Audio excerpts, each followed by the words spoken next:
Hello tout le monde, c'est Nibra.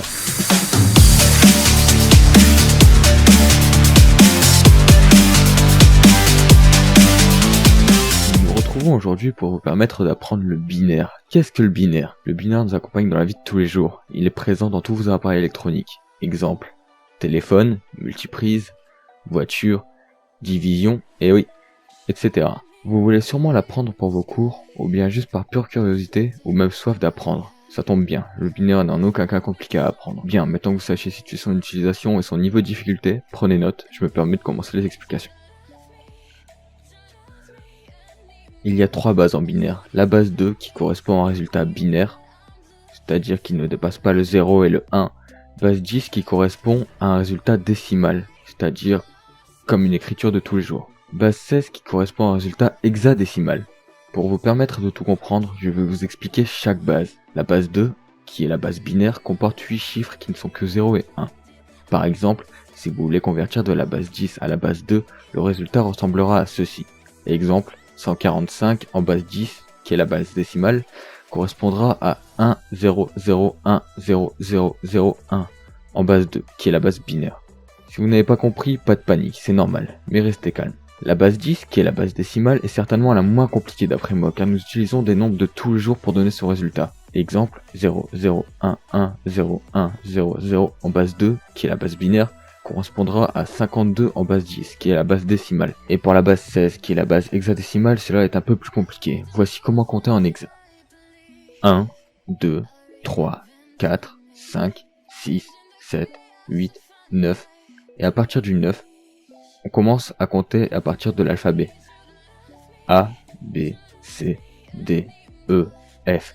En fait, dans cette base, nous ne pouvons pas atteindre la dizaine. Donc si nous voulons convertir 68 en base 16, qui est la base hexa, vers la base 10, qui est la base décimale, cela donnera 150. Passons aux exercices, ou plutôt, voici un tableau.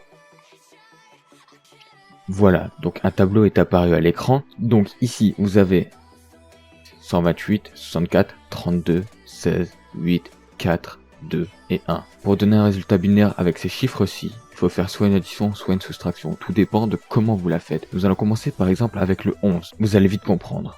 Est-ce que dans 11 vous avez 128? Non, donc vous mettez un 0. Est-ce que dans 11 vous avez 64? Non, donc vous mettez un 0. Est-ce que dans 11 vous avez 32? Non, donc vous mettez un 0. Est-ce que dans 11 vous avez 16? Non, donc vous mettez un 0. Est-ce que dans 11 vous avez 8?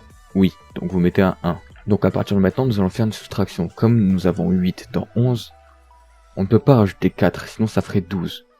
Donc on va mettre 0. On a déjà 8, et 8 plus 2, ça fait 10. Donc dans 11, il y a 10. Donc vous mettez un 1.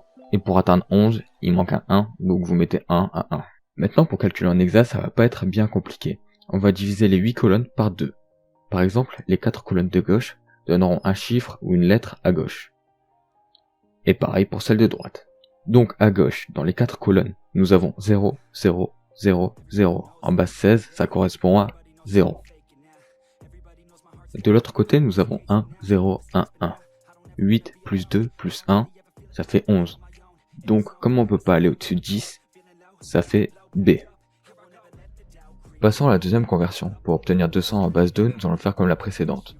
Est-ce que dans 200 nous avons 128? Oui, donc vous mettez un 1. 128 plus 64 est égal à 192. Donc est-ce que dans 200 nous avons 192? Oui, donc vous pouvez mettre un 1. 192 plus 32 est égal à plus de 200, donc vous pouvez mettre un 0. 192 plus 16 est égal à plus de 200, donc vous pouvez mettre un 0. 192 plus 8 est égal à 200, donc vous pouvez mettre un 1. Et pour le reste, on n'a pas besoin de le calculer, puisque nous avons atteint 200. Maintenant, pour le résultat en base 16, c'est très simple. On fait comme le précédent, à défaut de me répéter.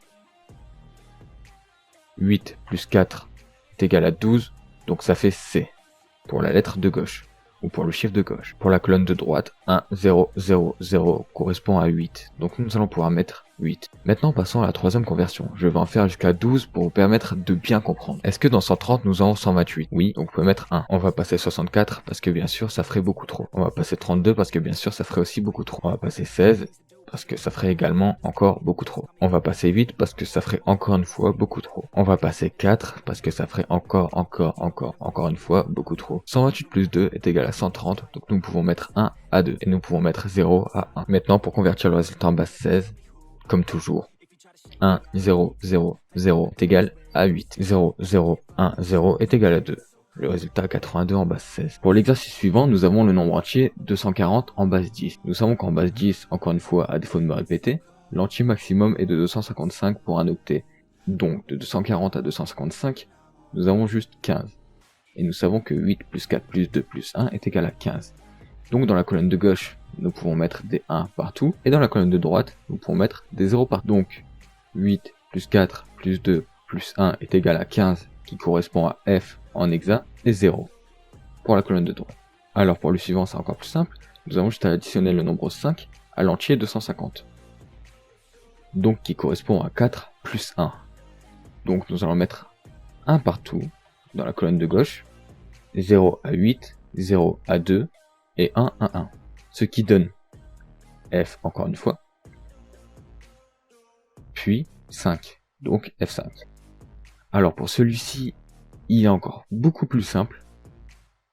Nous allons mettre 0 à 128, 0 à 64, 0 à 32, 1 à 16, puisque nous avons 16 dans 16, 0 à 8, 0 à 4, 0 à 2, 0 à 1.